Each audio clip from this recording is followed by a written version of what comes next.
Bismillahirrahmanirrahim. Assalamualaikum warahmatullahi wabarakatuh.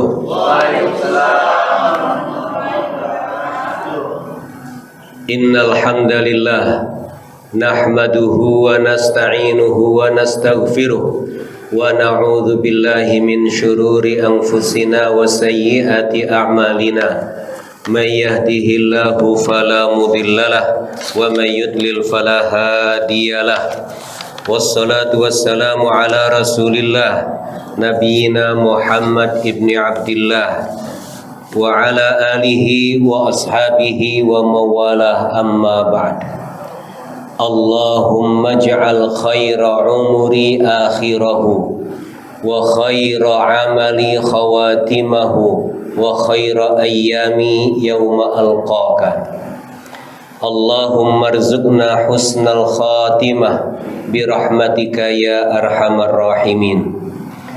Saudara-saudaraku alumni SMA 77 yang tergabung atau yang hadir pada pengajian Ngabari. Ngabari apa singkatannya? Ngaji bareng alumni SMA. Oh, ngaji bareng alumni SMA 77. Alhamdulillah, bergembira dan bersyukur kepada Allah Subhanahu wa taala.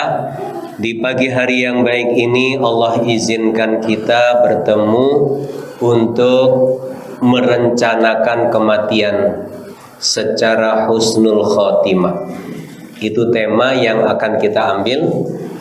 Bukan berarti kita merencanakan kapannya ya, tetapi merencanakan bagaimana. Kalau merencanakan kapan, saya kira bukan kewenangan kita, tapi merencanakan bagaimana itu adalah cara kita berusaha dan meminta kepada Allah Subhanahu wa taala agar bagaimana kita mengakhiri hidup ini dengan husnul khotimah. Bukan berarti tema ini khusus bagi mereka-mereka yang di atas 60 tahun ya, tetapi bagi siapa saja.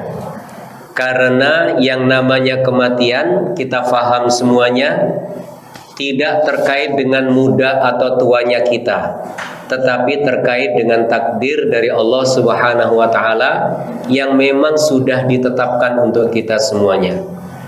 Kita semuanya sudah ditetapkan, hanya memang dirahasiakan oleh Allah Subhanahu wa taala. Pengennya dikasih tahu oleh Allah atau dirahasiakan saja?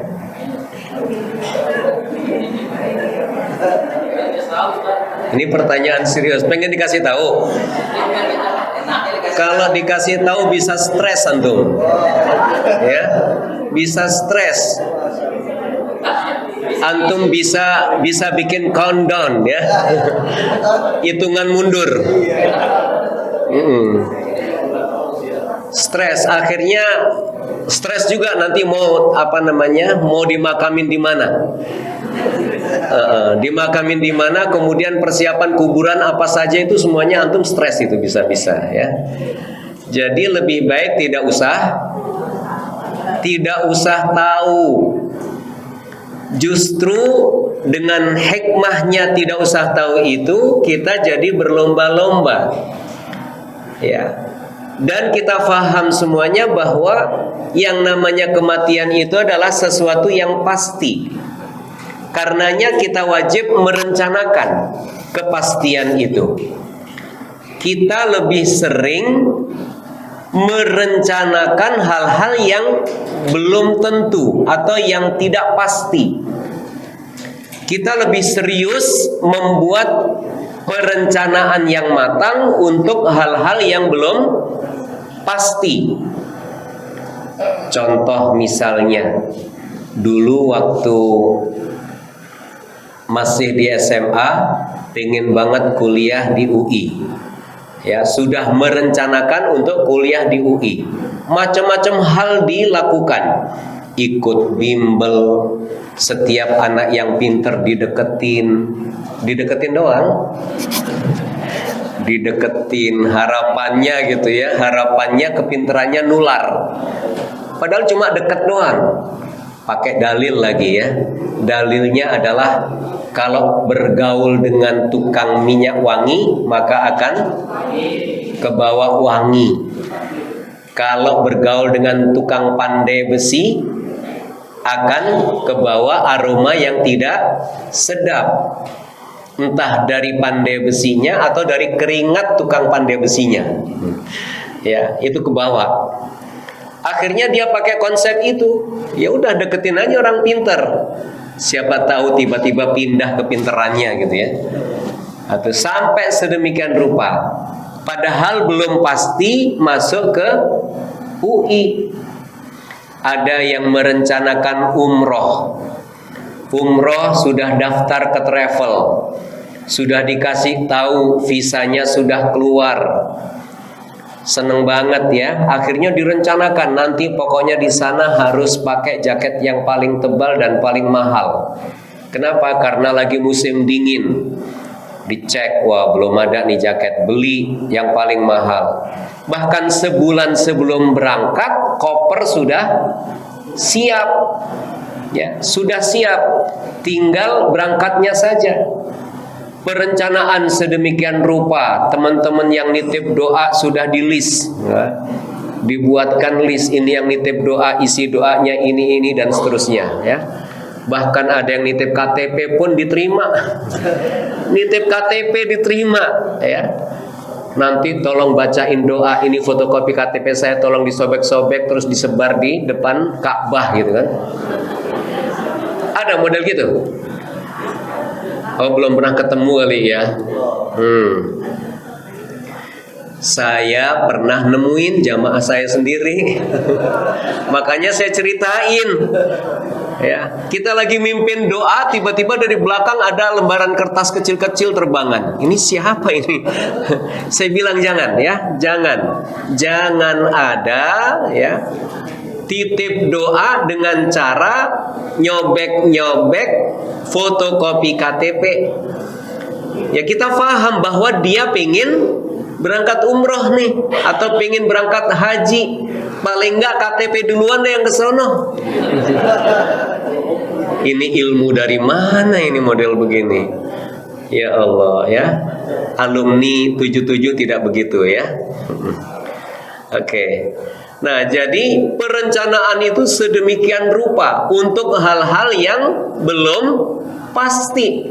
Coba menurut antum semuanya, kira-kira ketika visa sudah selesai, semua perlengkapan sudah dikumpulin, tinggal berangkat saja. Kira-kira pasti berangkat atau enggak? Belum pasti. Belum pasti.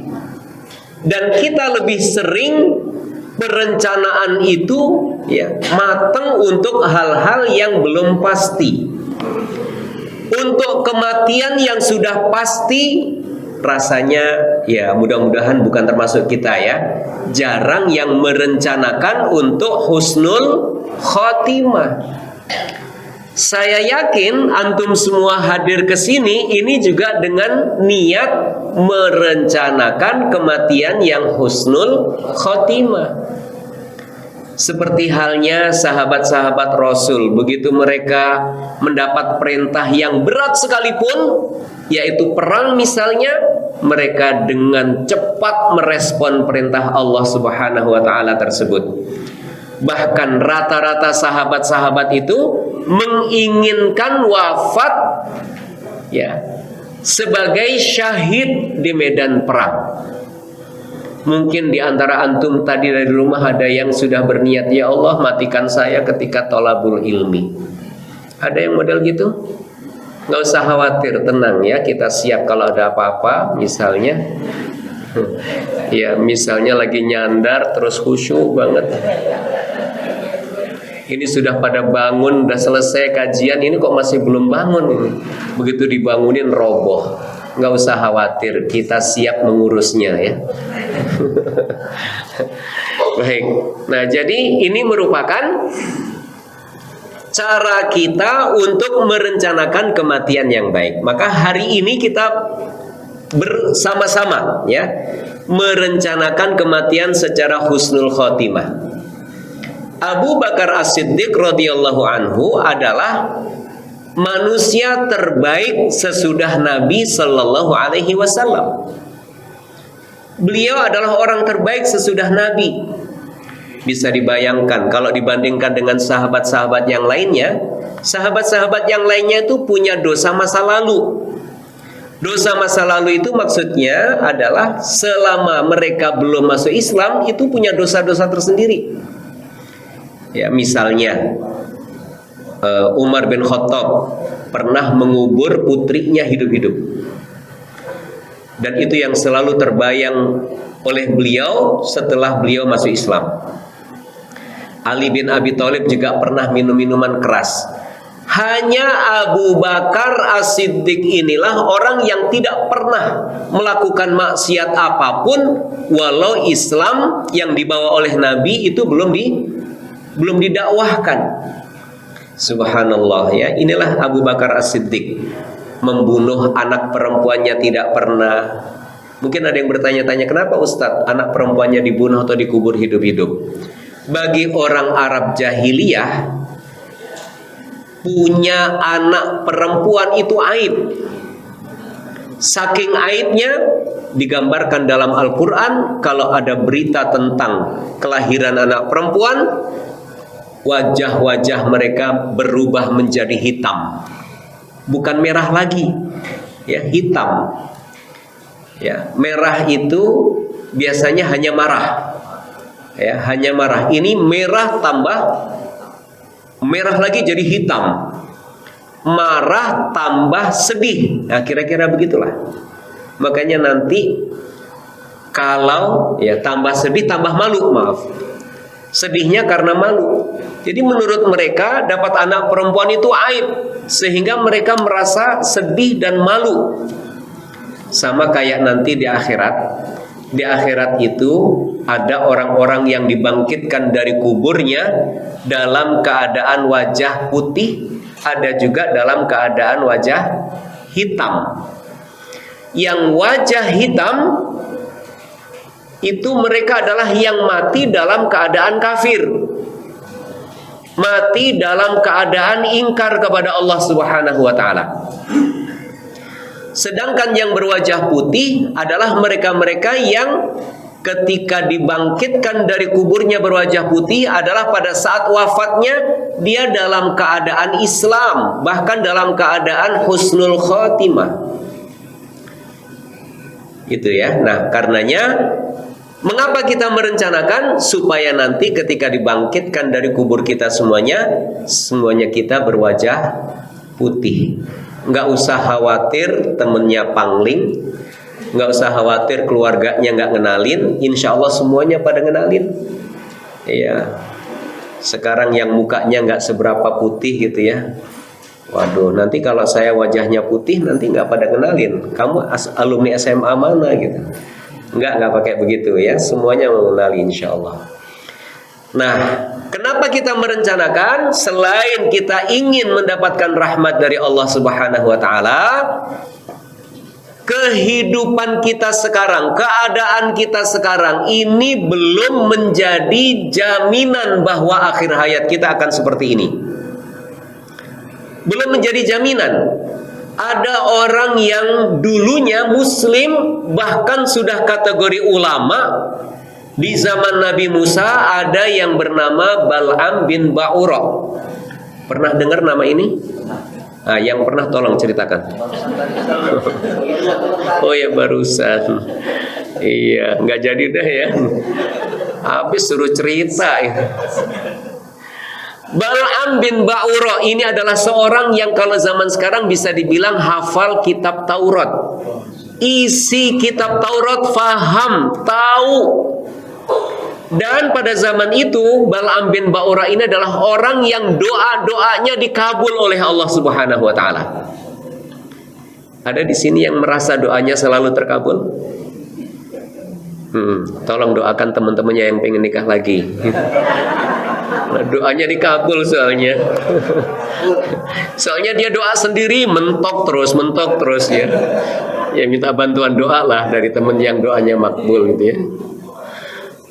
Nah, jadi karena belum jaminan bahwa akhir hayat kita akan seperti keadaan kita sekarang ini, maka harus ada perencanaan dan sekaligus itu adalah upaya kita. Ya, usaha kita agar betul-betul kita meraih husnul khotimah. Apa saja perencanaan yang harus kita lakukan? Yang pertama adalah meningkatkan husnudzon kita kepada Allah dan kepada sesama. Sungguh ini sangat penting. Al-Imam Asy-Syafi'i menjelaskan bahwa orang yang husnudzon kepada Allah Subhanahu wa taala, maka dia akan diwafatkan dalam keadaan husnul khotimah. Berbaik sangka kepada Allah Subhanahu wa taala. Dan berbaik sangka inilah yang akan menghasilkan sikap ridho kita terhadap ketentuan apapun dari Allah terhadap kita. Kita kalau bisa berbaik sangka kepada Allah, maka yang akan lahir dari diri kita sikap ridho. Hanya kalau ada orang yang nggak ridho terhadap keadaannya, ini musibah kok terus menerus seperti ini ya. Kok nggak henti-hentinya? Ada orang yang jahat sama, ada negara yang jahat sama saudara kita di Palestina, kok nggak segera Allah binasakan? Katanya Allah Maha Kuasa membinasakan umat-umat terdahulu. Kaumnya Nabi Lut dibinasakan, kaumnya Nabi Nuh dibinasakan, kaumnya Nabi Syuaib, kaumnya Nabi Hud dan seterusnya. Semua adalah kaum-kaum yang ingkar, yang durhaka. Kemudian mereka dibinasakan oleh Allah. Kenapa Israel kok enggak binasa-binasa sampai sekarang? Ada yang bertanya seperti itu? Ada, ya ada. Akhirnya karena nggak binasa-binasa, datang ke sana minta supaya dilakukan hubungan diplomatik. Halo?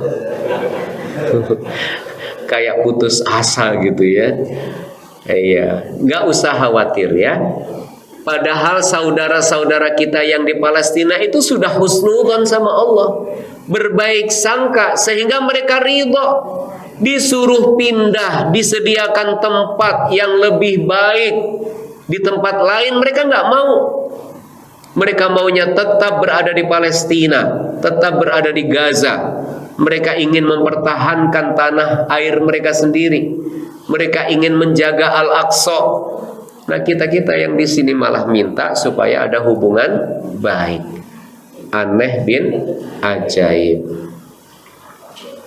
Ini yang pertama, jadi meningkatkan husnudzon kita kepada Allah Subhanahu wa taala dan kepada sesama kita. Husnudzon kita kepada Allah akan menghasilkan sikap ridha, dan Allah senang dengan orang-orang yang bersikap ridha terhadapnya. Begitulah gambaran ahli surga di akhir surat Al-Bayyinah. Ya, saya yakin semuanya hafal. Apa akhir surat Al-Bayyinah? Allah mengatakan radhiyallahu anhum wa radu anhu. Itu gambaran ahli surga. Radhiyallahu, Allah ridha kepada mereka, wa radu anhu, dan mereka ridha kepada Allah. Ada yang belum tahu arti ridha? Ridha itu artinya senang. Ya, jadi kalau antum bilang kamu ridho, ya saya ridho. Itu artinya kamu senang, ya saya senang. Ya, Allah senang dengan penduduk surga dan penduduk surga senang dengan Allah Subhanahu wa taala. Nah, makanya ada orang tua yang menamai anaknya yang sangat senang dengan bapaknya, yaitu Ridho Roma. Dia sangat senang dengan bapaknya ya. Ridho Roma gitu ya. Maaf, ini intermezzo aja ya. Jangan dijadikan tema ini ya. Tapi bahwa kita ridho dengan ketetapan Allah itu disenangi oleh Allah Subhanahu wa taala. Karena hakikatnya ketetapan Allah itu kita yakini sebagai ketetapan yang baik. Apapun yang Allah tetapkan untuk kita hari ini, yakinlah bahwa ketetapan itu adalah ketetapan yang baik.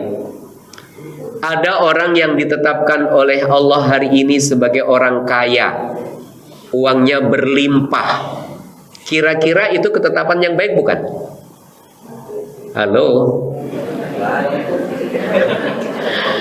Bagi orang lain belum tentu Ustaz, tapi bagi dia baik, ya.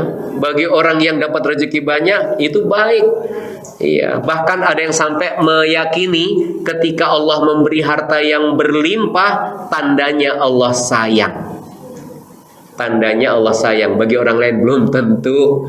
Ya, belum tentu tandanya Allah sayang. Ini walaupun tidak bisa disamakan ya, walaupun tidak bisa disamakan, tapi gambaran sederhana begini. Kalau ada pengamen datang ke rumah atau di lampu merah, kira-kira kalau kita cepat kasih duit, itu tandanya kita sayang sama pengamen itu atau enggak? Atau senang sama pengamen itu atau enggak? Enggak seneng. Saya yakin enggak seneng. Kalau kita seneng, wah suaranya bagus nih, tunggu deh satu lagu sampai selesai. Ya, satu lagu udah selesai, bahkan diminta lagi, satu lagi dong lagunya, dikasih lebih ntar. Kita saja menunda kalau kita senang, ya, menunda ngasih. Nah ini ada orang yang minta terus ke Allah, belum dikasih-kasih juga, putus asa dia. Dia nggak yakin bahwa ditundanya permintaan dia adalah sesuatu yang baik buat dia. Begitulah kira-kira ya. Kalau kita husnudzon ke Allah, apapun ketetapan Allah, kita ridho. Jangan dinilai ridho Allah itu dengan berlimpahnya rizki yang Allah berikan kepada kita. Akan tetapi ditandai dengan bagaimana kita mudah beramal solih. Ketika kita mudah beramal solih, itu tandanya Allah itu ridho dengan kita. Apalagi sampai akhir hayat kita adalah dalam keadaan kita beramal solih. Ada orang yang habis sholat sunnah tahiyatul masjid, siap-siap berkhutbah, tahu-tahu wafat. Masih ingat siapa? Mang Odet, ya, wali kota Bandung. Wali kota Bandung wafatnya setelah beliau sholat sunnah tahiyatul masjid pada hari Jumat dan siap-siap beliau akan berkhutbah. Subhanallah, wafat dalam keadaan setelah beramal solih, dalam keadaan suci, berwudu. Waktu kewafatan beliau banyak yang iri, ya Allah ingin wafat seperti itu. Nah, ikhwan fillah wa akhwat fillah yang dirahmati Allah, itu yang pertama, tingkatkan husnudzon kita kepada Allah. Yang kedua, husnudzon kita kepada sesama. Husnudzon kita kepada sesama sehingga kita tidak berani menghina atau mencela orang lain. Kenapa? Karena kita selalu berprasangka bahwa yang dilakukan oleh saudara kita adalah sesuatu yang baik, hanya saja kita nggak tahu bahwa dia merencanakan kebaikan. Orang yang tersinggung oleh temannya itu biasanya karena dia nggak ngerti apa yang dimaui oleh temannya. Temannya berniat baik, tapi mungkin kata-katanya dia tidak pandai menyusun kata-kata, ya. Akhirnya dia tersinggung, padahal temannya tidak berniat menyinggung. Ini sering terjadi, ya. Apalagi WA. Ini kalau umur-umur begini masih canggih lah matanya, ya. Ini kalau sudah umur 60 tahun ke atas dipegangin HP WA, ya, mau ngeklik emot yang ketawa, yang keklik yang nangis gitu. Habis mirip-mirip sih. Akhirnya yang menerima WA tersinggung. Pernah ngalamin begitu? ada yang tersinggung gara-gara salah ngeklik emot ya. Iya, saya pernah ngalamin itu. Ngalamin menerima ya, saya tidak ngalamin mengirim. Ya, walaupun sudah tua-tua begini, insya Allah kalau urusan begitu mah bisa lah gitu. Itu kalau nggak dibarengi dengan husnudzon bisa tersinggung. Ya, tapi kalau dibarengi dengan husnudzon, kita bilang mungkin dia salah ngeklik, salah ngasih gambar. Ya paling-paling ini salah kamar gitu doang ya, salah grup. Kita maklumin saja ya. Nah kadang-kadang yang seperti itu sulit kita berhusnudzon kepada sesama. Maka insya Allah dengan kita berhusnudzon kepada sesama, tidak ada perasaan tersinggung, marah atau yang sejenisnya. Yang kedua, akhwati wa ikhwati fillah, adalah bagaimana kita berusaha untuk istiqomah.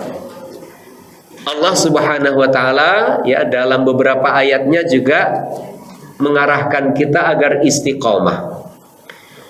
Innalladzina qalu rabbunallah tsumma istaqamu tatanazzalu alaihimul malaikatu alla takhafu wa la tahzanu wa abshiru bil jannati allati kuntum tu'adun. Ada yang tahu artinya? Yang tahu artinya boleh pulang duluan. Akhirnya nggak jadi deh Ustaz, nggak jadi jawab. Tadinya mau jawab. Kan saya nggak mau disuruh pulang duluan. Belum jam makan katanya gitu.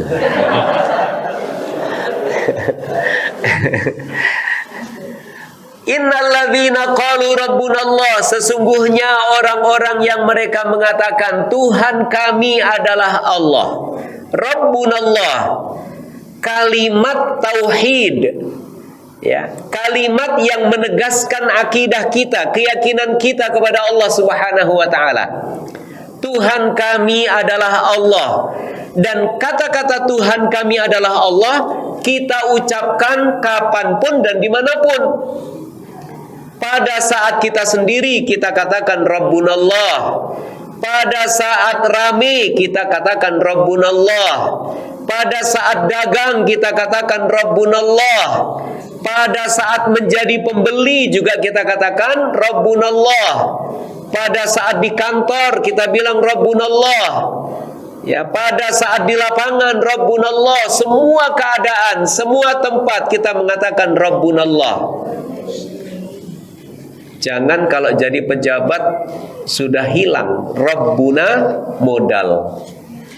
Tuhan kita modalnya. Maksudnya apa? Dulu waktu kampanye modalnya banyak. Sekarang harus ngembaliin modal. Rabbuna modal. Ya. Rabbuna strategi. Rabbuna jumlah pasukan. Ya, dan lain sebagainya. Jangan sampai bergeser. Ya, ketika mengatakan Rabbunallah tsumastaqamu, kemudian istiqomah dengan kata-kata ini, tatanazzalu alaihimul malaikah. Malaikat akan turun. Turun untuk apa? Turun mendoakan orang yang Rabbunallah tadi itu. Kalau yang ngedoain malaikat, subhanallah ya. Termasuk kita hadir di sebuah rumah dari rumah-rumah Allah, membaca Al-Quran dan mempelajarinya, maka para malaikat ini juga akan meliputi kita, mendoakan turunnya rahmat untuk kita semuanya. Ya, doa-doa malaikat itu yang sangat kita harapkan. Jangankan malaikat yang mendoakan, ya, baru ustadz, baru kiai saja yang mendoakan, bukan main senengnya. Apa yang diceritain kemana-mana. Wah, saya dapat doa, alhamdulillah ya. Apalagi kalau doanya itu dari orang yang terkenal, yang kita kenal baik. Wah, keren gitu ya, keren. Saya didoain Pak Anies Baswedan gitu.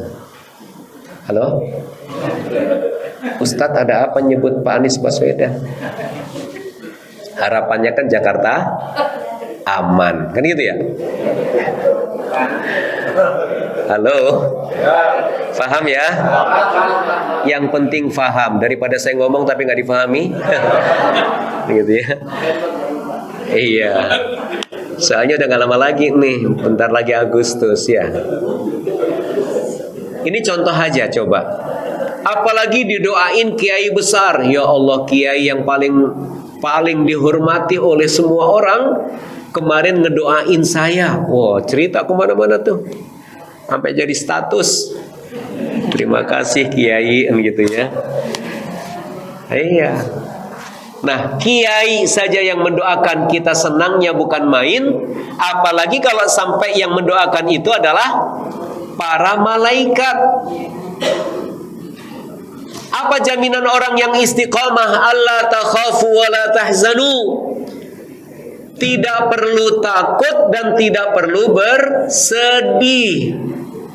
Wa abshiru, dan bergembiralah bil jannah, yang Allah janjikan adalah surga. Maka gembiralah dengan surga yang Allah janjikan untuk kalian.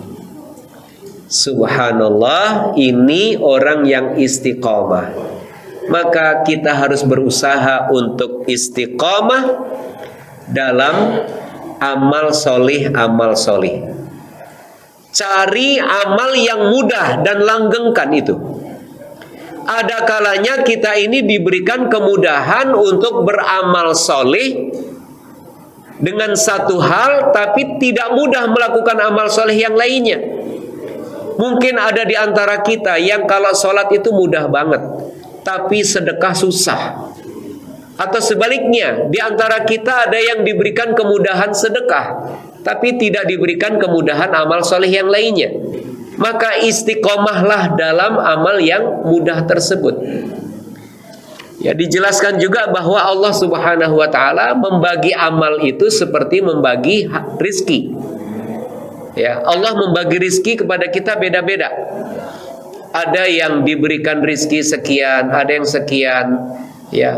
Ada yang diberikan rizki yang jauh lebih banyak, walaupun ya perbuatannya itu adalah perbuatan haram. Jadi bandar judi online yang terbesar.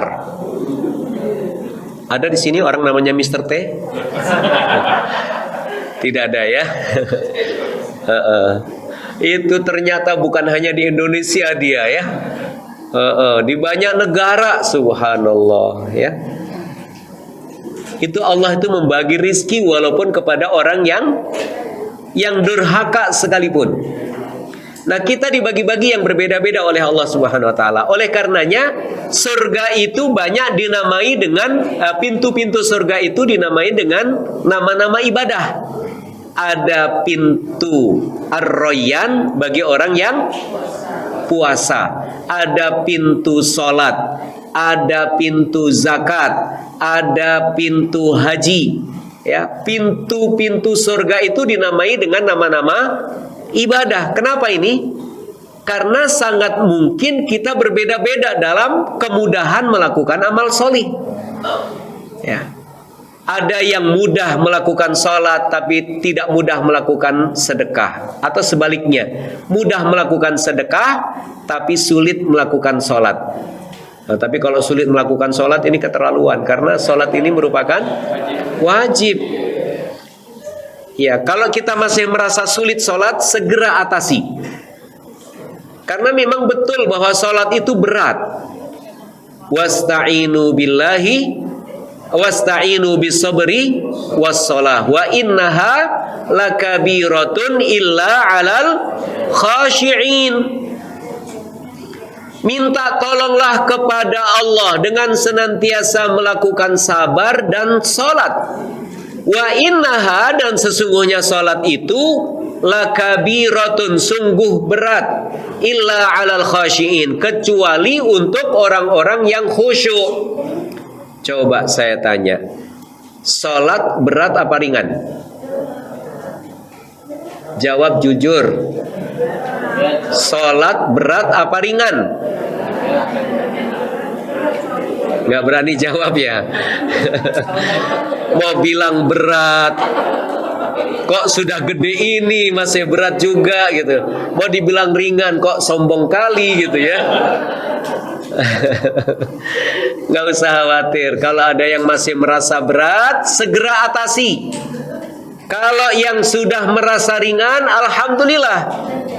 nggak usah khawatir dan merasa sombong, karena ketika Allah mengatakan wa innaha lakabiratun illa 'alal khashiin, ada masa sholat itu berat, ada masa sholat itu juga ringan. Berat ketika kita belum khusyuk, ringan ketika kita sudah khusyuk. Maka untuk menanggulangi beratnya sholat adalah dengan meningkatkan kekhusyuan kita. Khusyuk itu apa sih? Ayo. Khusyuk itu apa? Kalau ada orang dengerin ngaji terus mukanya tertunduk ke bawah, itu disebut khusyuk enggak? Ngantuk. Saya lihat sih di sini nggak ada yang ngantuk, alhamdulillah. Iya, itu bisa disebut khusyuk.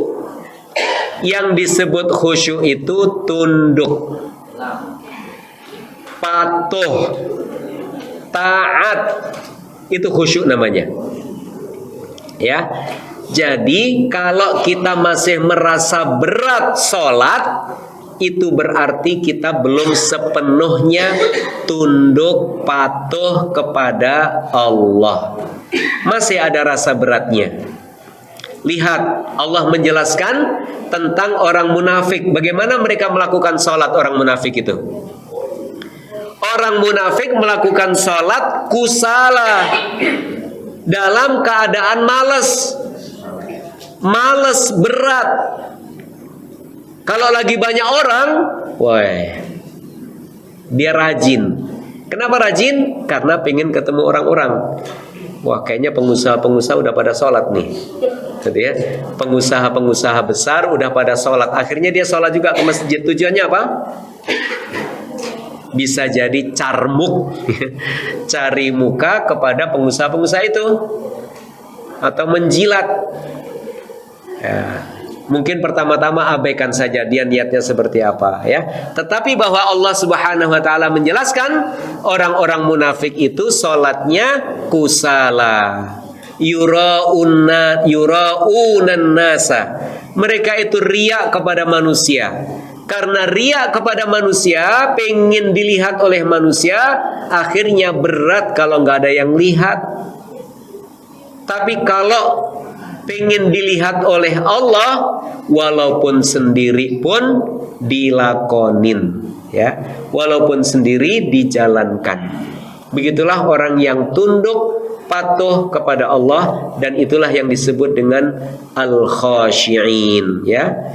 Maka cara menghilangkan keberatan kita dalam sholat, lakukan sholat itu dengan khusyuk, ya, dengan khusyuk. Ini yang kedua, yaitu al-istiqomah, ya. Mungkin kita punya amalan-amalan yang ringan kita melakukannya, ya. Maka istiqomahlah dalam amalan-amalan itu. Tidak usah khawatir, ya, bahwa nilai amalan kita itu kecil. Allah tidak, ya, melihat besarnya ibadah kita, tetapi Allah melihat istiqomahnya kita dalam ibadah. Walaupun nilai ibadah kita kecil, sedekah walaupun kecil, kalau kita lakukan secara istiqomah, itu lebih baik daripada sedekahnya sekali-kali walaupun besar, gitu ya. Sedekahnya berkali-kali walaupun kecil, itu lebih disukai oleh Allah, ya. Maka punya prinsip, tiada hari tanpa sedekah. Subhanallah, ya. Setiap berangkat sholat subuh di masjid selalu membawa uang untuk dimasukkan ke kotak amal. Lakukan itu kalau memang itu adalah amalan yang mudah. Ibu-ibu yang misalnya setiap hari menjelang tidur selalu meminta maaf dan ridhonya suami, lakukan itu, ya. Siapa tahu tidur itu adalah tidur terakhir. Maka ketika tidur terakhir dan itu wafat pada hari itu, pada malam itu, wafatnya dalam keadaan mendapatkan ridho dari suaminya, maka wanita itu menjadi ahli surga. Bapak-bapak, istrinya melakukan itu enggak? Enggak ya? Kalau enggak melakukan itu cari yang lain, Pak. Kirain suruh ngajarin. Iya ya, ajarinlah istrinya ya. Tapi kalau ibu-ibu sudah melakukan itu, subhanallah Bu, ya, minta ridhonya suami setiap hari. Allah seneng ya, setiap hari minta ridhonya suami. Nah, ini bab ini nanti bisa lebih khusus ya kita bahas karena sangkutannya ke hal-hal yang lainnya. Ya, ridho suami itu ya. Ridho suami itu bagaimana suami senang. Ya, bagaimana suami senang, nggak apa-apa minta ridhonya suami karena memang diperintah oleh Allah. Ustadz, bukannya itu syirik nanti? Bukannya Allah yang harus kita mintain ridho? Iya betul ya, kita harus minta ridho dari Allah. Tapi mendapatkan ridho dari suami itu mendatangkan ridho dari Allah. Faham Bu? Halo. Jangan sampai pulsa saya habis ya, gara-gara ditanya nggak ngasih jawaban. Saya telepon melulu, halo gitu. Ayolah, kalau saya tanya kasih kepastian Bu, kasih jawaban. Ya, nah jadi amalan yang sederhana, yang mudah atau yang bernilai menurut kita sederhana, tidak besar, lakukan dengan istiqomah. Ya, sedekah walaupun kecil, lakukan setiap hari. Ya, atau seperti contoh tadi meminta ridho suami, atau misalnya ya silaturahim setiap pekan. Ya, setiap hari libur selalu diisi dengan silaturahim. Itu juga merupakan keistiqomahan kita dalam amal soleh. Ya, ada yang senang silaturahim, lakukan terus ya. Jangan gara-gara ada WA, ada IG, lalu kemudian silaturahimnya berhenti. Lakukan terus. Kalau memang kita ini mudah melakukan itu ya. Termasuk kalau kita misalnya seneng raktir temen nih, ya seneng raktir, lakukan terus, jangan bosan. Karena yang ditraktir juga nggak pernah bosan.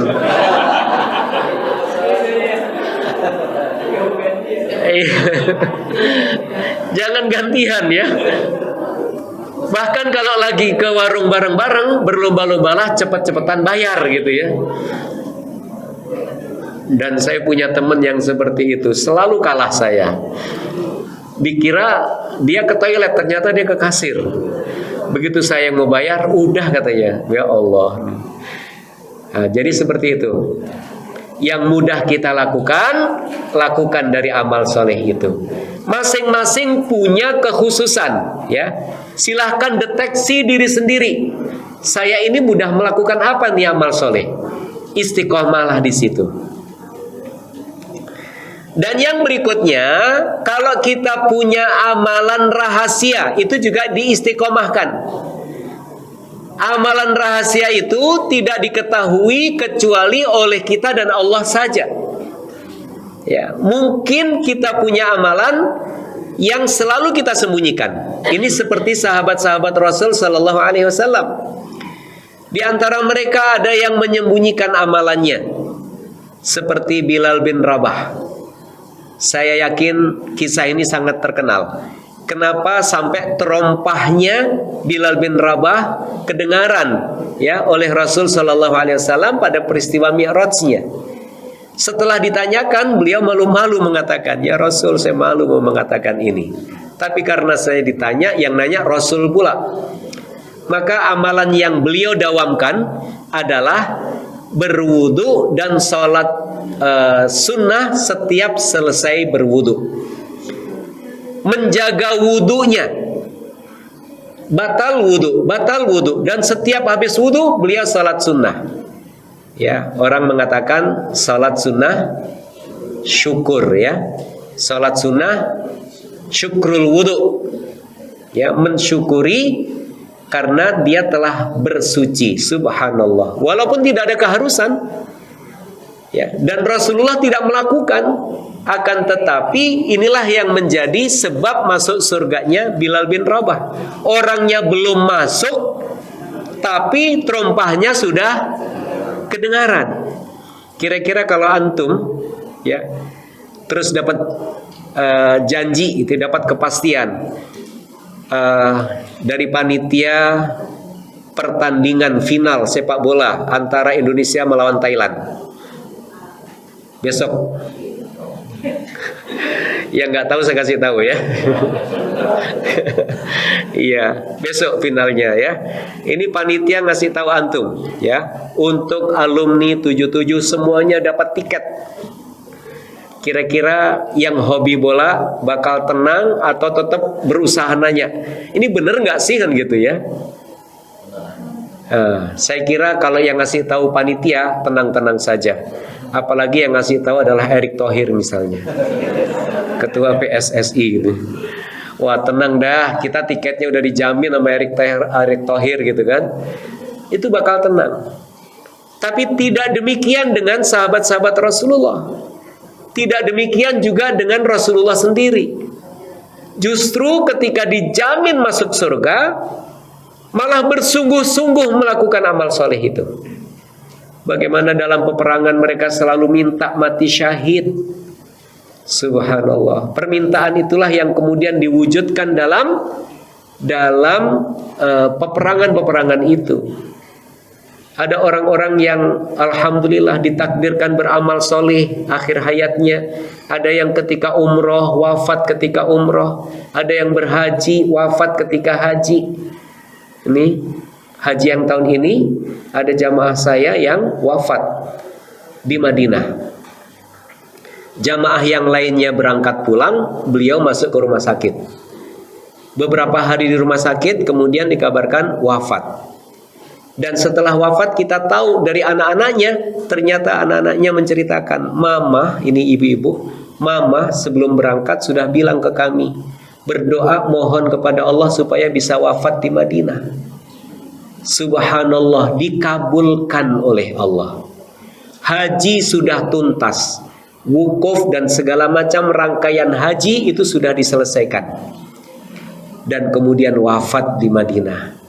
Saya yakin ini adalah pengkabulan doa beliau kepada Allah, dan tempat yang beliau minta adalah tempat yang sangat baik. Ya, makanya tadi saya bilang siapa tahu ada di antara antum yang sudah berniat dari rumah, ya, niat ngaji dan mohon kepada Allah, ya Allah wafatkan saya ketika ngaji.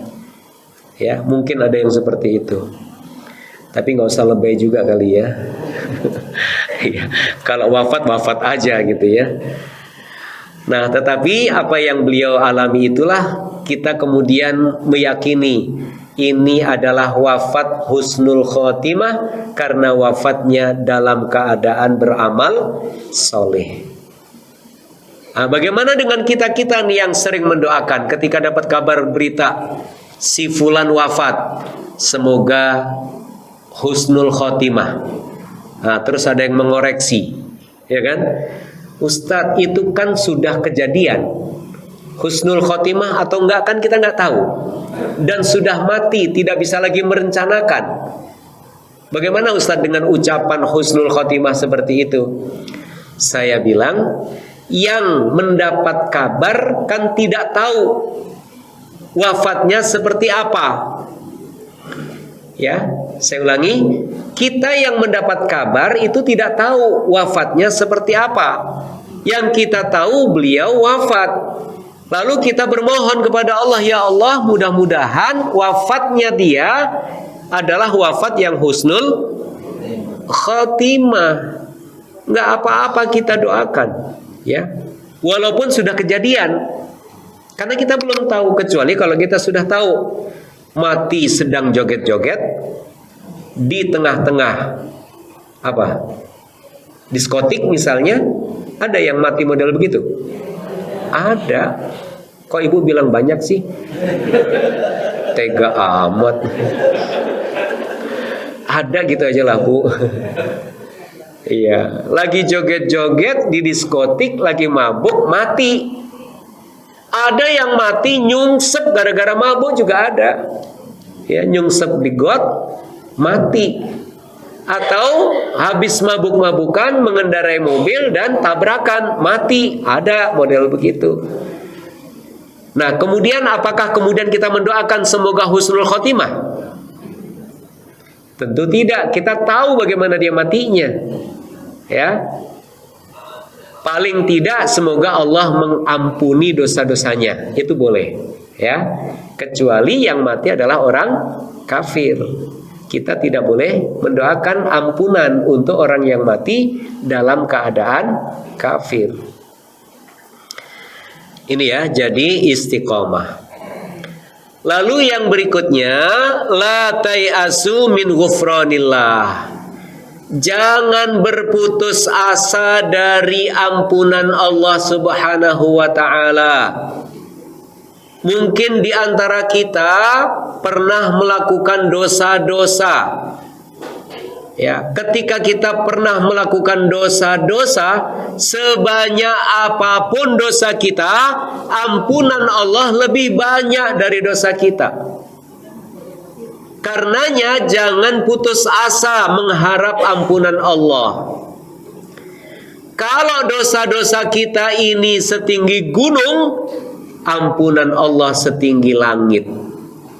Kalau ada hamba-hamba Allah datang memohon ampunan dari Allah dengan cara merangkak, Allah akan menyambutnya dengan cara berjalan.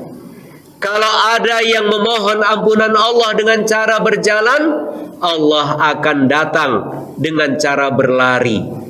Begitu senangnya Allah kepada orang-orang yang datang memohon ampunan. Karenanya kita tidak boleh merasa putus asa dengan ampunan Allah Subhanahu wa ta'ala. Ya, kita mungkin pernah mempunyai masa kelam sebelum seperti ini. Ini alhamdulillah, ini sekarang sudah baik semuanya. Ya, yang menutup aurat, amal soleh menutup aurat itu tiap hari dapat pahala tuh. Coba setiap hari ketika memakai jilbab, memakai kerudung, niatkan, ya Allah saya beramal soleh, ya, dengan mentaati perintahmu, itu akan jadi pahala tuh. Otomatis juga bisa menjadi jalan ampunan dari Allah Subhanahu wa ta'ala. Ini yang tadi juga termasuk yang mudah kita lakukan. Ya, termasuk menutup aurat, ketika itu mudah kita lakukan, maka lakukan dengan mengharap pahala dari Allah Subhanahu wa ta'ala, maka itu akan menjadi jalan, ya, jalan mendapatkan pahala dari Allah Subhanahu wa ta'ala. Sekali lagi, jangan berputus asa mendapatkan ampunan dari Allah Subhanahu wa ta'ala. Kisah yang sangat populer tentang orang yang bertaubat karena telah membunuh orang sebanyak 99 orang. Pernah dengar kisah ini? Sudah, alhamdulillah. Kalau gitu saya nggak usah ceritakan lagi, ya. Ya udah tahu, terus ngapain dikasih tahu? Iya, iya. Ketika dia berusaha untuk bertaubat, ada yang mengatakan, nggak bakal diterima taubatmu, 99 itu terlalu banyak. Ya, akhirnya dia sedih, dibunuh satu lagi itu yang mengatakan begitu. Ya, akhirnya cari ulama yang lainnya. Ya, ulama yang lain, dia cari ustadz yang bisa memberikan jawaban yang menyenangkan. Ya, akhirnya dia datang dan dapat ulama, dia tanya, saya sudah membunuh 100 orang nih, kira-kira taubat saya diterima nggak oleh Allah? Diterima. Tapi kamu harus datang ke suatu tempat, di sanalah kamu harus meminta ampun kepada Allah Subhanahu wa ta'ala. Dalam perjalanannya, tidak sampai di tempatnya, dia sendiri wafat.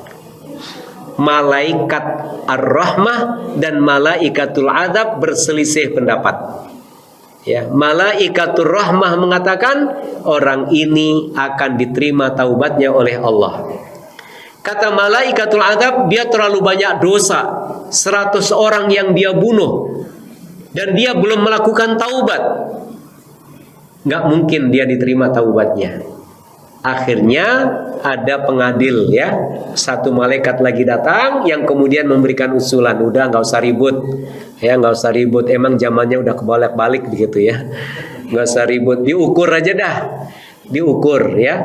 Mulai dari keberangkatan dia sampai ke tempat dia wafat, lebih panjang mana dengan tempat dia wafat dengan tujuan. Ternyata lebih panjang perjalanan ya dari tempat dia menuju tempat wafatnya itu dibandingkan tempat wafatnya ke tempat taubatnya. Maka kalau itu lebih panjang, maka dia akan diterima taubatnya oleh Allah. Tapi kalau sampai tujuannya ya ke tempat wafatnya itu masih lebih panjang, maka dia akan mendapatkan azab. Maka dalam hadis itu dijelaskan setelah diukur ya perjalanan dia lebih panjang daripada jarak wafat dia dengan tempat tujuan. Maka akhirnya dia mendapatkan rahmat dari Allah Subhanahu wa taala. Begitulah kasih sayang Allah, walaupun dosanya sudah sangat banyak ya, 99 atau 100 orang itu kan gede banget ya.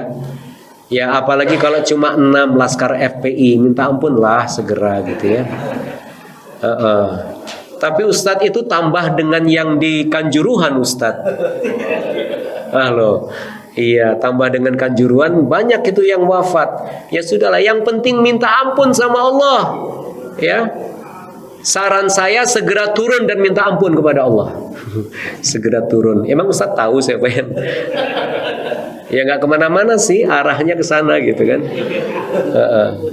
Jadi minta ampun kepada Allah. Insya Allah ampunan Allah itu jauh lebih banyak dibandingkan dosa-dosa manusia itu sendiri.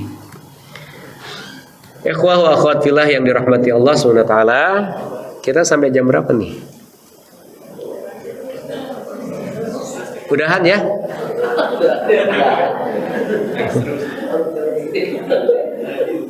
Udahan kayaknya udah selesai. Iya. Ya sebentar. Masih ada kok, tenang. Saya cuma iseng aja nanya. Saya khawatir melewati jam makan gitu loh. Ustadz pede amat ada makannya. Ya. Jadi yang berikutnya yang harus kita lakukan sebagai perencanaan agar kita ya mati dalam keadaan husnul khotimah. Jangan tertipu, ya, jangan lengah atau jangan tertipu. Kadang-kadang dalam beramal solih kita merasa lebih baik daripada orang lain. Ini bukan kadang-kadang nih, ya, bisa jadi sering, ya, bahkan hampir. Apalagi kalau sampai kita merasa berada di kelompok yang lebih baik daripada kelompok orang lain. Semua dikatakan salah, ya, karena dia merasa paling benar. Jangan tertipu dengan hal-hal seperti itu. Sekarang pertanyaan saya, semisalnya hari Kamis, ya, antum berpuasa, puasa sunnah hari Kamis, melihat temannya yang tidak puasa, kira-kira antum merasa lebih baik atau tidak? Halo, tolong dijawab. Antum sedang berpuasa, ya, di siang hari ketemu teman yang lain yang sedang tidak berpuasa, merasa lebih baik atau tidak? Iya, ini jawaban jujur ini ya. Merasa lebih baik. Ya, semoga memang lebih baik, karena orang yang berpuasa itu lebih baik daripada yang tidak berpuasa. Tetapi jangan sampai kita menganggap yang tidak berpuasa lebih buruk dari kita. Bisa jadi dia tidak berpuasa karena halangan. Kitanya nggak tahu, udah berprasangka buruk duluan.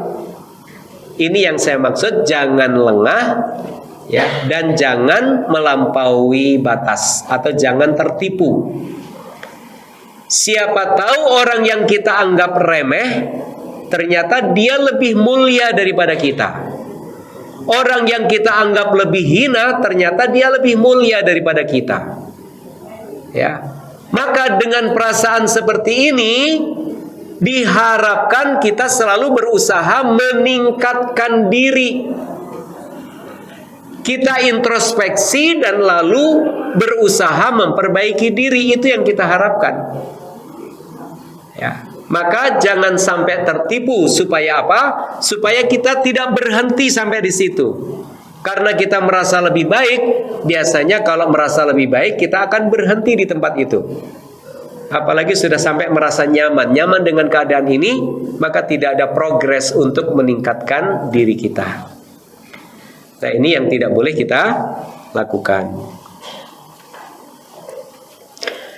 Sebagai penutup, saya ingin membacakan sebuah hadis, ya, yang mudah-mudahan hadis ini juga bisa meningkatkan motivasi kita untuk merencanakan kematian yang husnul khotimah. Riwayat Al-Hakim, Rasulullah Shallallahu Alaihi Wasallam bersabda, Innallaha idza ahabba 'abdan assalahu. Sesungguhnya Allah Subhanahu wa ta'ala apabila dia mencintai seorang hamba, assalahu, Allah menjadikan untuknya pemanis. Ini dari kata asal. Asal itu artinya madu. Assalahu, Allah menjadikan untuknya pemanis. Qalu, sahabat-sahabat bertanya, wa ma assalahu ya Rasulullah. Yang dimaksud pemanis itu apa ya Rasulullah? Qala yuwaffiqu lahu amalan salihan hatta yarda anhu jiranuhu wa man haulahu. Yang disebut pemanis itu adalah, kata Rasulullah, yuwaffiqu lahu amalan salihan. Allah memberikan taufik, Allah berkenan memberikan kemudahan bagi orang tersebut untuk melakukan amal solih. Hatta yarda anhu jiranuhu, sampai orang-orang yang berada di sekitarnya ridha, senang. Wa man haulahu, dan orang-orang yang ada di sekelilingnya, tetangga dan orang-orang yang di sekelilingnya menjadi senang dengan perbuatan orang ini. Kalau Allah menginginkan, maka ada orang-orang yang Allah kehendaki disenangi oleh orang-orang yang di sekitarnya. Tapi ada juga kalau Allah menghendaki, orang yang di sekelilingnya membencinya atau tidak menyukainya. Nah, pemanis yang dimaksud itu adalah ketika Allah menjadikan kita mudah beramal solih, dan karenanya kemudian kita wafat dalam keadaan beramal solih. Mudah-mudahan kita semuanya dianugerahkan oleh Allah Subhanahu wa ta'ala dan diberikan taufik untuk mudah melakukan amal solih. Abu Bakar saja seperti yang saya katakan tadi, doanya adalah, ya Allah, jadikan umur terbaikku adalah di akhirnya, dan jadikanlah amal terbaikku adalah penutupnya, dan jadikanlah hari terbaikku adalah hari pada saat bertemu denganmu.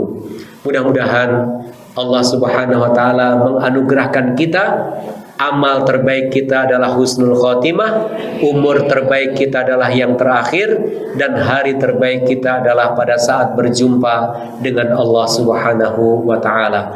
Amin ya rabbal alamin. Aqulu qawli hadza wa astaghfirullahal azim li wa lakum. Wassalamu alaikum warahmatullahi wabarakatuh.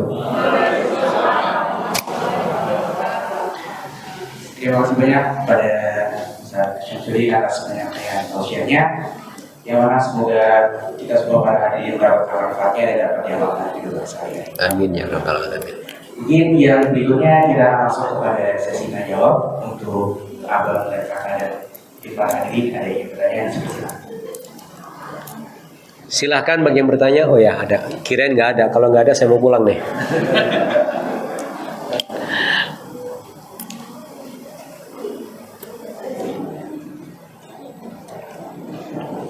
Assalamualaikum warahmatullahi wabarakatuh. Waalaikumsalam warahmatullahi wabarakatuh. Ustaz, saya ingin bertanya dua pertanyaan. Pertama, misalkan kita biasa sholat duha ya, 2 rakaat. Sementara waktu itu masih banyak yang nganggur, tapi kita pelaksanaan cuma 2 rakaat atau 4 rakaat doang. Apakah itu termasuk perbuatan yang kurang terpuji atau gimana? Keduanya, salah satu untuk menghadapi usul khotimah kan kita berprasangka baik kepada sama kita. Nah ini sebentar lagi pilkada. Ya, terus kalau ada orang kampanye gini-gini terus kita berpikir ini juga ada gini-gini. Berprasangka buruk ada. Terima kasih. Assalamualaikum warahmatullahi wabarakatuh. Waalaikumsalam warahmatullahi wabarakatuh. Ya, syukran. Salat duha waktunya banyak tapi kita salatnya hanya 2 rakaat. Itu pertanda. Ini secara zahir kita melihat ya. Pertanda kita tidak mudah melakukan salat duha. Tidak mudah. Kalau kita mudah melakukan salat duha, waktu yang tersedia kita gunakan sepenuhnya.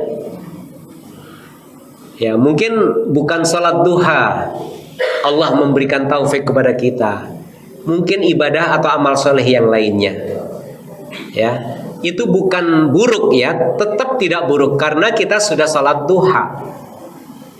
Walaupun kita melaksanakannya dengan ukuran seminimal mungkin. Walaupun itu seminimal mungkin, tapi kalau kita dawamkan Allah senang jadinya. Walaupun sehari salat duhanya cuma 2 rakaat, tapi tiap hari kita lakukan, Allah senang. Ya, jadi tidak usah khawatir. Tidak termasuk perbuatan buruk, bahkan dia tetap perbuatan yang baik. Begitu ya. Nah, adapun tentang musim pilkada besok. Ini ada calon yang dikampanyekan, terus kita bilang, paling sama aja kayak kemarin-kemarin. Ini bisa dikategorikan suudzon. Ya.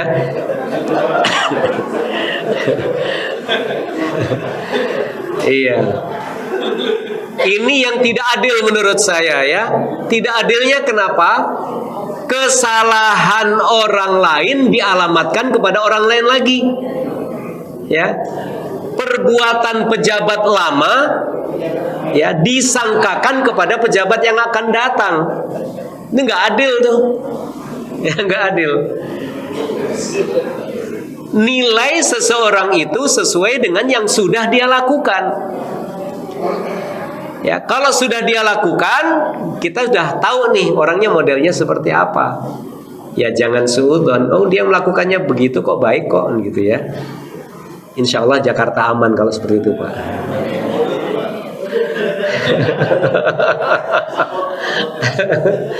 Iya, ini tagline-nya ya, Jakarta aman. Itu Pak, mudah-mudahan bisa memberikan penjelasan. Iya. Tapi kalau memang ya ini nggak bisa disangka juga, nggak bisa disangkal ya, nggak bisa dibantah. Ada calon lama yang jelas-jelas nggak baik nyalonin gitu. Iya. Dan kemudian kita memberi penilaian sesuai dengan apa yang sudah dia lakukan selama ini. Yaitu bukan suudzon itu. Emang begitu ya. Emang begitu. Iya, apalagi kalau misalnya ya memang dia hanya suka obral janji saja dan tidak pernah dia laksanakan janji-janji itu. Ya jangan dipilih lagi kalau begitu ya. Begitu Pak, mohon maaf ya. Ada lagi? Tadi di sebelah sana ya. Ibu-ibu sebentar ya, masih ada bapak-bapak satu lagi. Sesuai dengan tema Pak, saya mau tanya, kalau di masyarakat umum ini kan tahu Husnul Khotimah itu akhir yang baik, ya banyak yang berpikir, meninggalnya malam Jumat di masjid, di Madinah, di Mekah, pasti Husnul Khotimah. Tapi bagaimana nih Pak, misalkan niatnya udah baik, kita yang berangkat kerja, niatnya udah ibadah ya Pak, terus kecelakaan seperti itu, terus atau terbunuh seperti itu. Kalau pikir orang berpikir, oh akhirnya nggak baik tuh begitu atau gimana itu? Menilai seseorang itu wafat dalam keadaan husnul khotimah adalah ketika wafat dia tidak sedang bermaksiat kepada Allah. Ya, tidak sedang bermaksiat kepada Allah. Lebih jelas lagi, yaitu tadi Allah kasih pemanis di akhir hayatnya, dia diberikan kemudahan beramal solih. Ketika dia beramal solih, apapun bentuk amal solih itu, itulah dia husnul khotimah. Termasuk ketika dia berangkat kerja, mendapati kecelakaan. Pada saat dia bekerja dengan niat dia melaksanakan perintah Allah. Apa maksudnya? Bekerja itu kan perintah Allah. Emang ada dalilnya Allah memerintahkan kita kerja? Ayo, jangan sampai ragu nih, para pekerja harus tahu dalilnya. Ada ya, walaupun nggak tahu tempatnya kan? Ada dalilnya, tapi nggak tahu tempatnya di surat apa gitu ya. Iya, nggak apa-apa lah ya. Paling tidak sudah tahu kan gitu ya. Nah, Allah memerintahkan kita bekerja di surat At-Taubah. Allah memerintahkan wa qul i'malu fasayarallahu amalakum wa rasuluhu, dan seterusnya sampai ayat terakhir ya. Di situ Allah mengatakan, dan katakan i'malu, bekerjalah kalian, berbuatlah kalian, Allah akan melihat bagaimana kalian bekerja. Ya. Jadi Bapak datang ke kantor ya, entah itu kantor perusahaan atau kantor negara atau istana negara, bekerja seperti mengelola perusahaan sendiri misalnya ya. Itu kalau diniatkan adalah untuk melaksanakan perintah Allah, maka itu bernilai ibadah. Ketika kita melakukan itu, maka bisa jadi kita wafat pun dalam keadaan husnul khotimah. Nggak usah ragu ya. Wah, nanti kalau saya bekerja mati terus saya nggak husnul khotimah, nggak usah kerja aja deh. Kan repot kesimpulan seperti itu. Ya, mindset yang harus kita bangun di tengah-tengah masyarakat juga begitu. Apa yang saya katakan ke hadapan antum semua ini juga merubah mindset antum kan gitu. Nah, antum nanti yang menjelaskan kepada masyarakat supaya merubah mindset mereka juga. Nah, apakah wafat di masjid itu selalu husnul khotimah? Wafat di masjid ketahuan lagi ngebongkar kotak amal. Apakah itu husnul khotimah? Tentu tidak. Ustadz ngasih contohnya ada-ada aja. Ya memang ada Pak. Jangankan di masjid, ya lagi tawaf, ya lagi tawaf nih. Tawafnya di mana? Pasti bukan di mall. Kalau di mall nggak disebut tawaf. Tawafnya itu di sekitar Ka'bah. Ada teman saya, mungkin antum pada kenal juga, Ustadz Tolhah Nuhin. Antum boleh cek ke beliau. Ya, saya lupa tahunnya berapa ketika berhaji itu. Tas ya, tas lempang yang dia bawa itu bolong dari bawahnya tuh. Disilet. Hilang duitnya. Coba, itu lagi tawaf. Ya, Pak Alek mungkin kenal dengan Ustadz ya. Nanti kalau suatu saat jumpa tanya, saya dapat cerita nih dari Ustadz Samsudin. Begini benar nggak? Mudah-mudahan beliau masih ingat. Saya khawatir hal-hal buruk sering dilupakan ya kan? Kalau hal-hal buruk dilupakan ya beliau jawab enggak kayaknya. Saya pernah dapat cerita dari beliau langsung. Jadi jangankan di Masjid Al-Arif seperti ini ya, di depan Ka'bah saja ada orang yang berniat jahat, gitu ya. Nah, jadi bukan tempat yang menjadi patokan, tetapi amalan yang dia lakukan itulah yang menjadikan penilaiannya sebagai husnul khotimah tadi. Begitu Pak ya? Ibu-ibu ada yang bertanya, silahkan.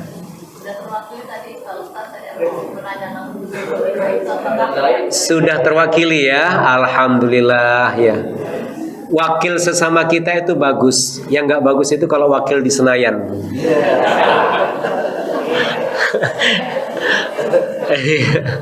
Iya, tidak mewakili kita sama sekali. 5 menit lagi. Oh, pertanyaan.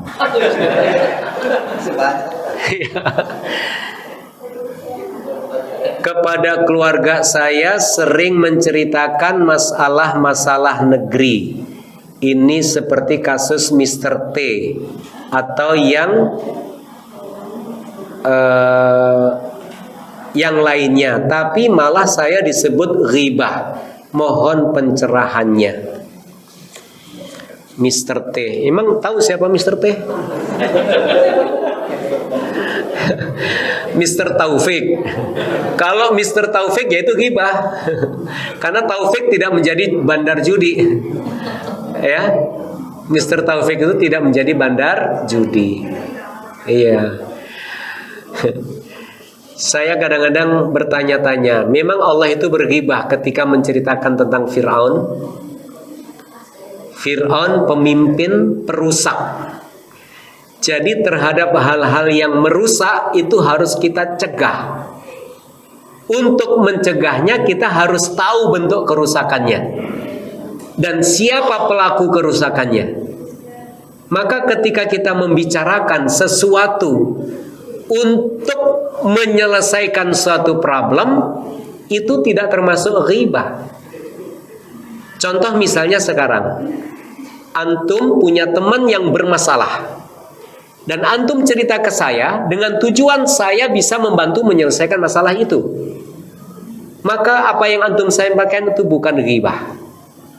Ya, yang antum sampaikan bukan ghibah. Antum cerita tentang teman antum. Ustadz, saya punya teman begini-begini.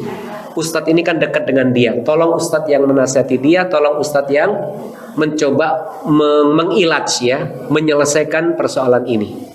Maka itu bukan ghibah. Ya, itu adalah untuk mencari penyelesaian. Sama halnya antum datang ke polisi cerita tentang pencuri. Apa pencuri kemudian datang ke polisi, antum menggibahkan saya ya? Gitu. Nggak bisa ya. Nah, kira-kira begitu.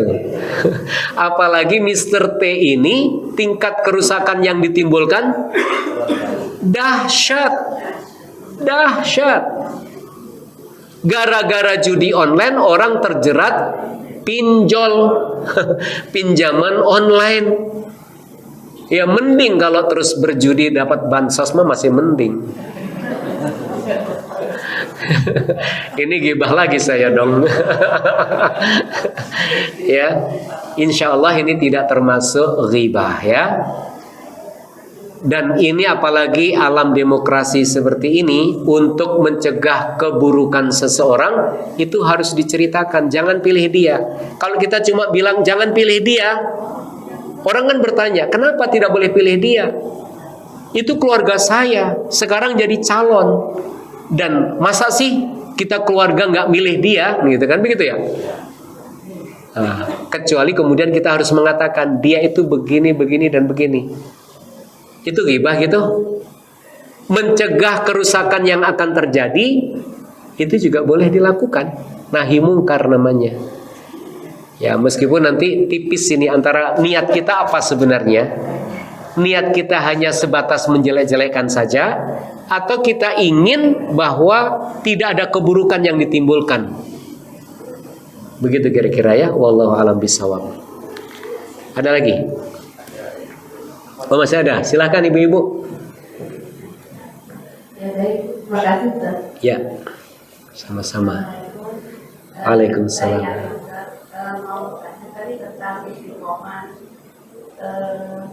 Istiqomah kan berarti kita rutin gitu ya, untuk bersedekah meskipun sedikit, tapi kalau istiqomah insya Allah baik. Dan sedekah yang paling baik adalah ke keluarga yang terdekat dulu ya Ustaz ya. Nah, mungkin mohon pencerahan dari Ustaz kalau terkait dengan bersedekah dengan saudara itu, kita mau bersedekah tapi kok jadi kesannya nanti tiap setiap bulan dia hanya nunggu aja gitu. Jadi tidak ada kesadaran dia untuk menjadi lebih baik gitu. Jadi kayak seperti menerima gaji tiap bulan kok belum dapat kiriman gitu. Insya Allah kan kalau kita insya Allah mudah-mudahan sih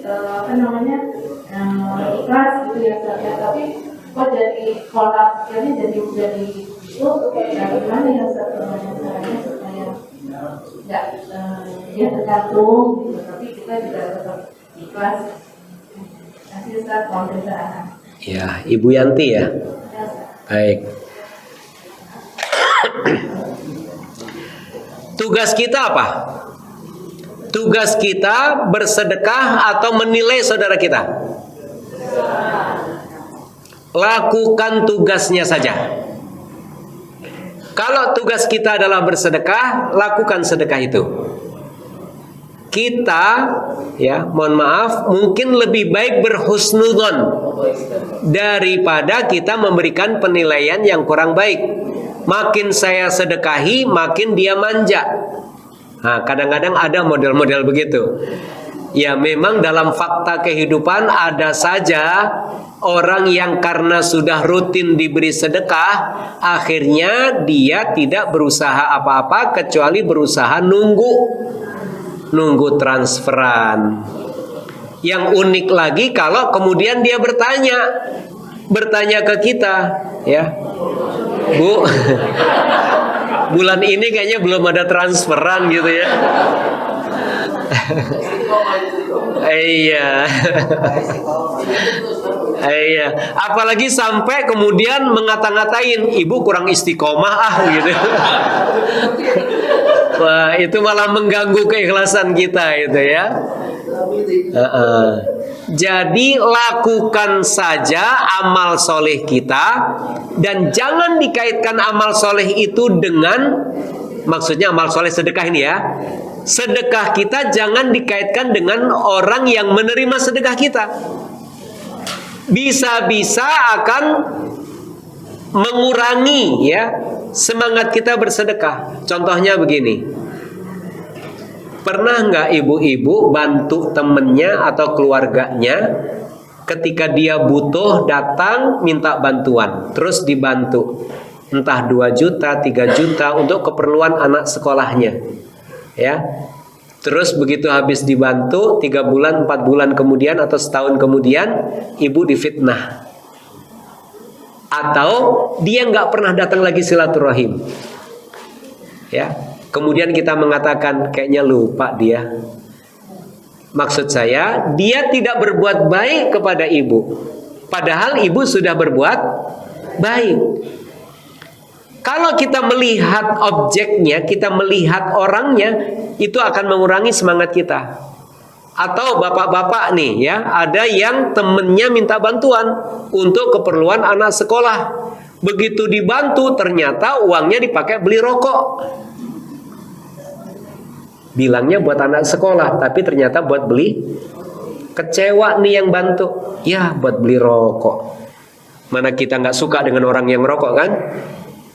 Apalagi misalnya semuanya di sini mengharamkan rokok. Semuanya di sini mengharamkan rokok. Di sini mengharamkan rokok. Inilah makanya saya enteng aja mengatakan tentang ini, karena apa? Di sini tidak ada yang merokok. Akhirnya begitu ngebantu, ternyata yang dibantu beli rokok. Kecewa berat itu. Kalau kita melihat orang yang kita sedekahi, bisa-bisa kita berhenti itu, nggak istiqomah lagi. Maka abaikan saja, ya. Dia mau seperti apa, yang jelas kita istiqomah untuk bersedekah. Ya, jangan dikait-kaitkan dengan perbuatan dia kepada kita. Sama kayak ini dong, caleg, ya. udah bantu karpet, begitu nggak jadi karpetnya ditarik lagi tuh. Iya, Allah, malaikat bingung. Udah saya catat loh padahal gitu. Mau dihapus lagi. Ya, ini bahasa guyonnya ya. Malaikat sih nggak pernah bingung. Malaikat nggak pernah bingung. Sejak awal juga malaikat udah tahu ini niatnya apa nih orang, ya. Maka nggak dicatat sebagai amal soleh walaupun sudah nyumbang karpet. Karpetnya udah jelas tapi belum dicatat sama malaikat. Kata malaikat tunggu aja, ntar juga paling diambil lagi. Bener. Iya, daripada saya catat nanti saya hapus, malaikat udah tahu deh. Baik, sudah ya, nggak ada lagi ya? Oh, masih ada, silakan. Oh, dua lagi, silakan. Waalaikumsalam warahmatullahi wabarakatuh. Dalam satu literasi saya pernah membaca bahwa Rasulullah SAW mengatakan bahwa masih dia dalam keadaan kurang tidak ada sebenarnya dia mengingatkan untuk pada sahabat ini untuk selalu menjaga imannya. Gimana kami menjaga iman kita yang sedang habis kurang pada yang besar itu soal dalam keadaan iman tinggi. Kita dijawab oleh Rasulullah buat suatu saat membantu rumah dari Jepang semua akan dimana kan dia masuk. Nanti iman kadang dalam iman kadang bisa ini gimana kita menjaga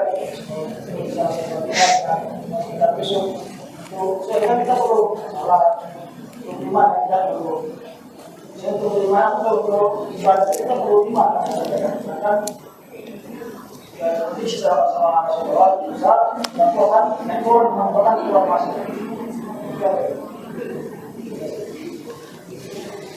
Hadisnya berbunyi al-imanu yazidu wa yanqus. Iman itu bertambah dan berkurang.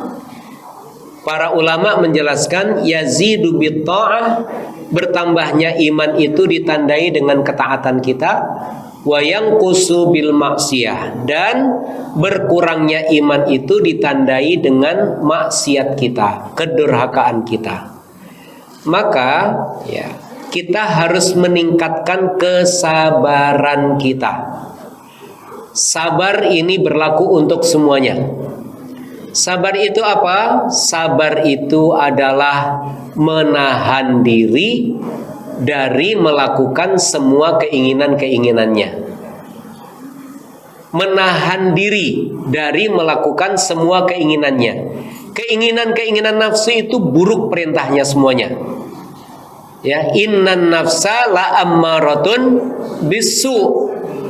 Sesungguhnya diri ini selalu menyuruh untuk melakukan perbuatan buruk.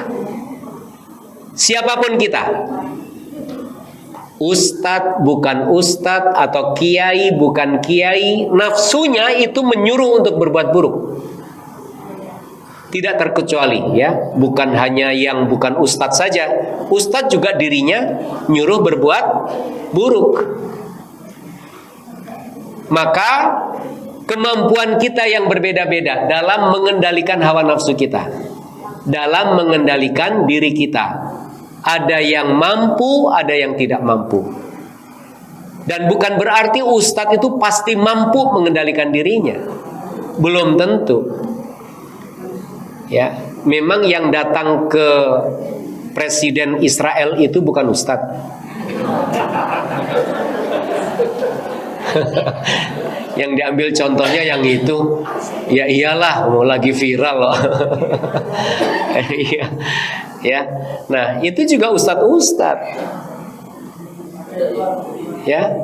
Nah, jadi kita harus meningkatkan kemampuan kita untuk bersabar supaya tetap dalam keimanan. Lihat bagaimana Rasulullah menjelaskan orang-orang yang bermaksiat dengan maksiat-maksiat tertentu itu hilang imannya. Seperti apa? Orang berzina, dia tidak beriman ketika dia berzina. Orang membunuh, dia tidak beriman ketika dia membunuh. Orang tidak beriman ketika dia mencuri. Nah, perbuatan-perbuatan itu yang terkait dengan hawa nafsu itu bisa menghilangkan keimanan kita. Nah, karenanya kita pastikan kesabaran kita untuk terus melaksanakan perintah Allah. Perintah Allah ini caranya yang paling efektif adalah dengan berdoa kepada Allah, Allahumma paksakeun.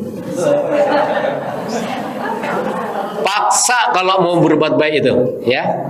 Itu awalnya dipaksa, tapi lama-lama insya Allah bisa menikmati. Baca Quran berat, tapi ketika itu dipaksakan, insya Allah menjadi nikmat. Awalnya sholat itu berat, apalagi tahajud itu berat. Tapi kalau itu sudah kita paksa setiap hari sholat tahajud, maka kemudian itu akan bisa kita nikmati sholat tahajud itu. Itu ya kira-kira bagaimana supaya kita tetap dalam keimanan. Silakan Pak. Assalamualaikum warahmatullahi wabarakatuh. Waalaikumsalam warahmatullahi wabarakatuh. Kalau yang tadi kita sampaikan itu kan menurut saya itu bagaimana kita menyiapkan ada ciri khas itu ketika seorang atau Allah dalam keadaan sebuah iman itu menambahkan kata-kata materinya ada. Baik. Ada beberapa ciri-ciri yang kadang-kadang kita lihat dari orang yang kita anggap wafatnya baik. Di antaranya kalau dia berkeringat, ya, jenazah tapi berkeringat, itu pertanda bahwa orang ini husnul khotimah, orang ini baik. Dan ini nggak bisa dibuat-buat loh ya. Jangan berpesan kepada anaknya, nak nanti kalau ayahmu mati, tolong sirami air gitu. Lalu orang berkomentar, wah ini husnul khotimah ya, nggak bisa, itu nggak bisa dibuat-buat. Yang kedua, aroma wangi yang kadang-kadang itu muncul ya, tanpa disemprotkan parfum, tanpa rekayasa, ada aroma wangi yang semerbak berada di sekitar jenazah itu, ya. Kemudian ada juga yang menjelaskan kalau senyum itu pertanda dia itu diperlihatkan amal-amal baiknya sebelum dia wafat atau pada saat dia sakaratul maut. Nah, tapi kalau kemudian cemberut, ya seolah-olah seperti orang takut, ya bisa jadi itu karena yang diperlihatkan adalah amal-amal buruknya, ya. Wallahu alam bisawab. Yang jelas ketika kita mendapati seseorang yang beramal solih dalam saat dia wafat, maka itulah husnul khotimah. Apapun keadaannya, apakah itu tidak berkeringat, apakah itu tidak ada aroma wangi di sekitarnya, atau tidak tersenyum, ya, ketika dia beramal solih di akhir hayatnya, itulah dia husnul khotimah insyaallah. Wallahu alam bisawab.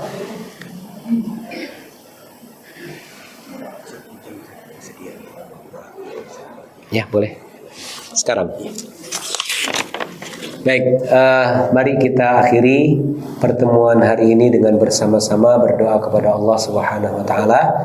Inti doa yang akan kita mohonkan kepada Allah adalah kita memohon husnul khotimah di akhir hayat kita. Amin ya rabbal alamin. Bismillahirrahmanirrahim. Allahumma salli ala sayyidina Muhammad wa ala ali sayyidina Muhammad wa sallim radhiyallahu tabaraka wa ta'ala an kulli sahabati rasulillahi ajma'in walhamdulillahi rabbil alamin hamdan yuafi ni'amahu wa yukafi'u mazidah. Ya Rabbana lakal hamdu wa laka syukru kama yanbaghi li jalalikal karim wa 'azimi sultanik. Allahumma ighfir lana wa liwalidayna warhamhuma kama rabbayana shighara. Allahumma ighfir lana wa li ikhwanina alladhina sabaquna bil iman wa la taj'al fi qulubina ghillan lil ladzina amanu innaka ra'ufur rahim. Allahumma awzi'na an nashkura ni'mataka allati an'amta 'alaina wa 'ala walidayna wa an na'mala salihan tarda wa adkhilna bi rahmatika fi ibadikas salihin.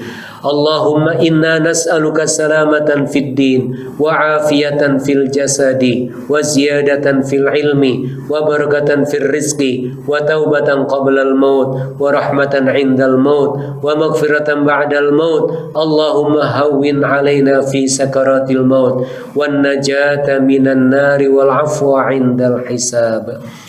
Rabbana hab lana min ladunka rahmah innaka antal wahhab. Rabbana ij'al Allahumma ij'al khaira umurina akhirahu wa khaira amalina khawatimahu wa khaira ayyamina yawma nalqaka. Allahumma la taj'al fi qulubina ghillan lil ladzina amanu innaka raufur rahim. Rabbana zalamna anfusana wa illam taghfir lana wa tarhamna lanakunanna minal khasirin. Rabbana la tuzigh qulubana ba'da idh hadaitana wa hab lana innaka antal wahhab. Allahumma arzuqna husnal khatimah bi rahmatika ya arhamar rahimin. Rabbana hab lana min azwajina wa dhurriyyatina qurrata a'yun waj'alna lil muttaqin imama. Allahumma ij'al jam'ana hadha jam'an marhuma wa tafarruqana min ba'dihi tafarruqan ma'suma. Rabbana atina fid dunya hasanah wa fil akhirati hasanah wa qina adzaban nar. Wa sallallahu ala sayidina Muhammad wa ala alihi wa sahbihi wasallam walhamdulillahi rabbil alamin. Demikian yang bisa saya sampaikan. Mohon maaf atas segala kekurangan. Bila ada sumur di ladang, bolehlah saya menumpang mandi. Kalau ada umur yang panjang, bolehlah saya numpang mandi lagi. Assalamualaikum warahmatullahi wabarakatuh.